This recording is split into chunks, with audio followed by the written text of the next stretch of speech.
तुमचं लेकरू निष्पाप. डॉक्टर संपदा यांना न्याय मिळेपर्यंत लढा सुरूच राहील. सुषमा अंधारे वडवणीत पीडित कुटुंबियांच्या भेटीला. वडवणी येथे एका डॉक्टर महिलेच्या संशयास्पद मृत्यू प्रकरणात राज्याचे लक्ष वेधले आहे. या पार्श्वभूमीवर शिवसेना उद्धव बाळासाहेब ठाकरे नेत्या सुषमा अंधारे यांनी पीडित कुटुंबियांची भेट घेतली. गावातील नागरिक या घटनेवर आक्रमक असून त्यांनी या प्रकरणाची विशेष तपास पथकामार्फत SIT चौकशी करण्याची मागणी केली. ग्रामस्थांनी यापूर्वी पाण्याच्या टाकीवर चढून आंदोलन केला.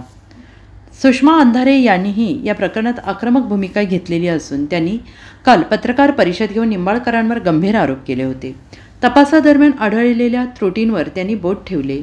शवविच्छेदन अहवालातील वेळेची नोंद, फोनच्या तपासणीवरून पुरावे नष्ट करण्याचा प्रयत्न अशा अनेक मुद्द्यांवरून त्यांनी पोलीस आणि तपास यंत्रणेच्या भूमिकेवर प्रश्नचिन्ह उपस्थित केले आहेत.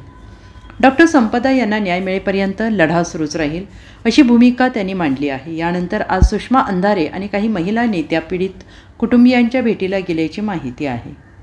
Bureau report SPN Marathi, Mumbai.